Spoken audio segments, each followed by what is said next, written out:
Michael Carrick tastes defeat for the first time as Manchester United manager as the Reds lose 2-1 at Newcastle in an absolutely lackluster performance. Let's break it down. How are we feeling, sir?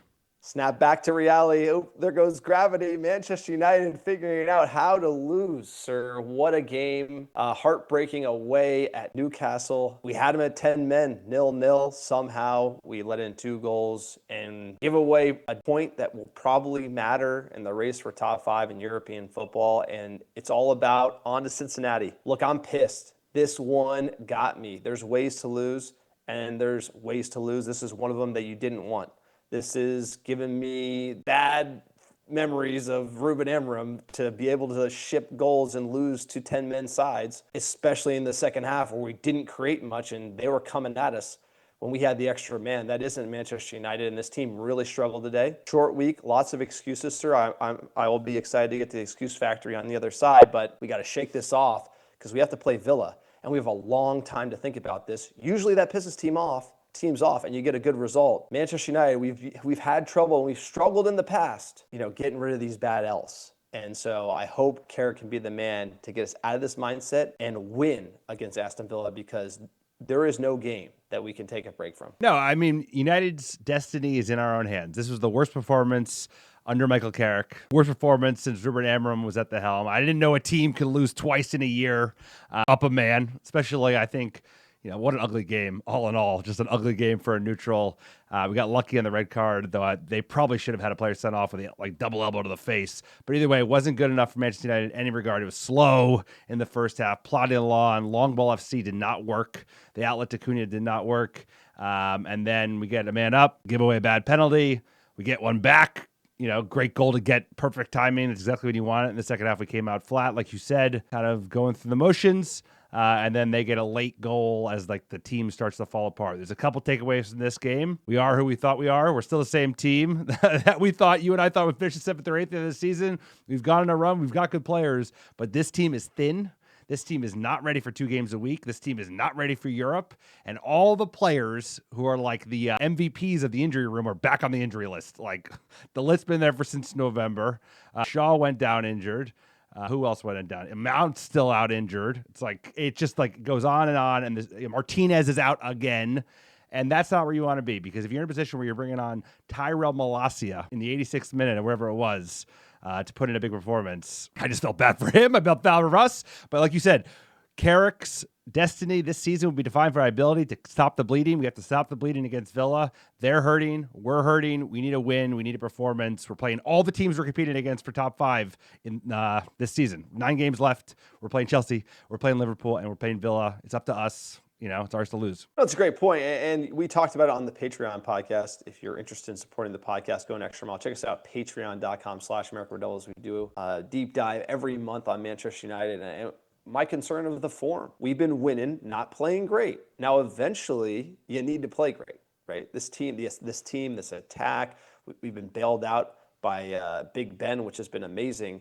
But at times, it hasn't looked great. We had West Ham, Everton. We ended up sneaking that one. A lot of teams had arguments to have points. We end up just getting the result. That's great, but eventually you need the performance. Today, not the performance and not the result. And the big red flag to me is the first half we were hoofing it and almost like we didn't want the ball. I mean, this is Manchester United. We're not Burnley here, right? That was a horrible decision from the manager. And the second half, I put on the players. You have an extra man. It looked like we couldn't get a hold of the ball. We were nervous. Nobody really wanted it. A few fits and starts here or there. This is on the players. The players let Carrick down. I could blame Carrick for the first half. The second half, you got to look at the stars. You got to look at Mbumo, Cunha, Šeško, Bruno. You got to make something happen. And you're right. When we went to the bench, Dalot, Ugarte, Malacia, we got worse. Xerxes, give him a shout. Xerxes came on. So it's just one of those things where once it went to 10 men, all right, you give up a penalty you didn't need to. You had to leave with the point. That last-minute curler, probably the worst defending I've ever seen from a professional footballer from Malacia's perspective. That kid shouldn't even be on this team anymore. I don't know what's going on. I thought heaven would have been the move there. Maybe you could blame Carrick for that decision. That was embarrassing and an embarrassing way to lose. And we have to figure out how to get over it. Hey, look, it's on to Aston Villa. Let's just eat this L, get this hot sauce, get the salt, get the ketchup, whatever you need, eat it. Be done with it. And let's prepare for Aston Villa. But, sir, if you're listening on iTunes and Spotify, make sure to get over to YouTube. You got to like and subscribe. Drop a comment below. Are we freaking out? Is this a red flag for Manchester United? Are we going to be able to turn around? Drop a cheeky comment in the comments below. Like, subscribe. It's free. Support independent fan content. And let's get into this recap. Let's make it swift, sir. Let's make it swift. Let's make it tight. Let's put ourselves out of some misery. 2-1 to the Toon Army. Let's get into this 11. Lamens and Net, Shaw, Maguire, Yoro, Mazraoui, Mainu, Casemiro, Cunha, Fernandez, Mbumo, and Benjamin Šeško up front. In many ways, when I saw this, maybe other than Euro for Martinez, I think this is one of the strongest 11s we have available. Take your hands out of your face. I think Mazraoui is a clear upgrade over Delo. I think he even showed that today before he also got injury. Another player with constant injury challenges gets injured again. Biggest takeaway, we'll get into the game, is like the midfield. We were overrun. They dominated us in the midfield, especially in the first half. And they had 11 men.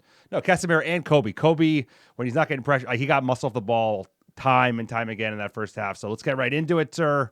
Very poor from United throughout the match, but especially that first half, slow. And like I said, bullied in the midfield, and really it was a whole lot of nothing. It was embarrassing. It was an embarrassing first half of football for Manchester United. It was almost like we had to be thrilled going into half. We didn't want the ball. We didn't want the ball. This is Manchester United we're talking about here. We don't want the ball away at Newcastle, a struggling Newcastle side. Give me a break. Get on the ball. Give it to Kobe. Give it to Casemiro. Give it to Bruno Fernandes, one of the best players in the league. Make something happen. This whole hoof ball, we don't even want it. What are we doing here? That pissed me off. I didn't like it from the manager. It was an uneventful first half. It was nothing to write home about. A lot of hoofball, like you said, it wasn't working, and then they get the ball back. They just kept basically giving Newcastle the ball. They weren't doing a whole lot with it, but we looked like we were afraid of the ball, and then we got a bit of luck in the 45th minute +1. Ramsey with a dive, kind of a half dive. He gets a second yellow. I thought it was a bit harsh, but like I said, I think, what's his name? The big oaf, the 6'7" guy. Burn.